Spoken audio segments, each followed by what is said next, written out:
Hello students, polytechnic liberal learning में आप सभी का स्वागत है।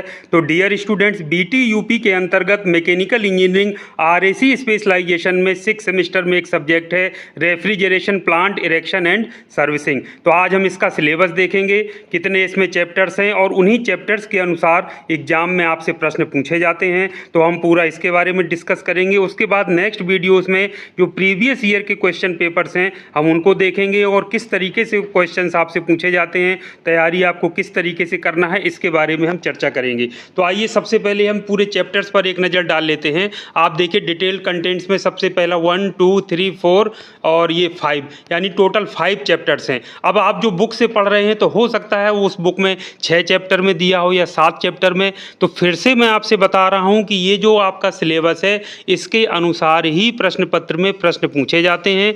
तो आपको 5 चैप्टर पूरे के पूरे पढ़ना है और उन्हीं में से प्रश्न आपके पूछे जाएंगे। जैसे जो पहला चैप्टर है अगर आप देखें तो installation of refrigeration and AC machine, इसमें ये जो सिलेबस है ये आपका इंपॉर्टेंट है। इस चैप्टर से ये वाले जो कंटेंट है आपका, इससे प्रश्न पूछे ही जाने हैं।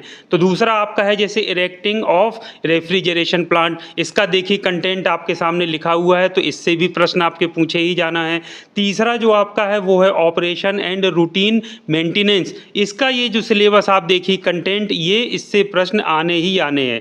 चौथा इसी तरीके से आप देखिए preventive maintenance service and trouble shooting, इसमें जो सिलेबस आपका निर्धारित है उससे आपके प्रश्न पूछे ही जाने हैं, इसको आप छोड़ नहीं सकते हैं। और पांचवा जो चैप्टर है वो है आपका maintenance servicing and overhauling of refrigeration plant equipments, इससे ये जो सिलेबस आपका दिया है ये सिलेबस में से प्रश्न आने ही आने हैं।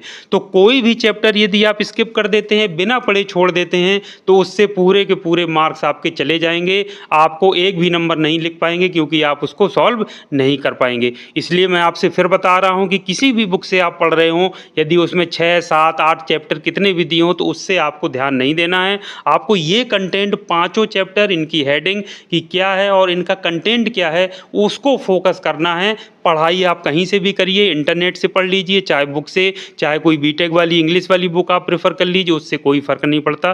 कंटेंट ये 5 है और 5 चैप्टर्स के हिसाब से कंटेंट जो आपका निर्धारित है उसी के हिसाब से आपको अपनी तैयारी करनी है। अब समय कम है, नेक्स्ट वीडियो में फिर बनाऊंगा। तो इस विषय के जो बीटी यूपी के प्रीवियस ईयर क्वेश्चन पेपर आते रहे हैं वो हिंदी और इंग्लिश दोनों में हम देखेंगे और देखेंगे कि चैप्टर वाइज किस तरीके से प्रश्न आपसे पूछे जाते हैं, ताकि वो प्रश्न आपसे छूटने ना पाएँ, उनकी आप प्रैक्टिस कर सकें और आपको एक ये जानकारी मिल सके कि सिलेबस के अनुसार कैसे प्रश्न आपसे पूछे जा सकते हैं, ताकि कोई भी चीज़, कोई भी टॉपिक आप छोड़ करके ना जाएं। तो मिलते हैं नेक्स्ट वीडियो में, तब तक के लिए थैंक यू वेरी मच। आप सभी का दिन मंगलमय हो।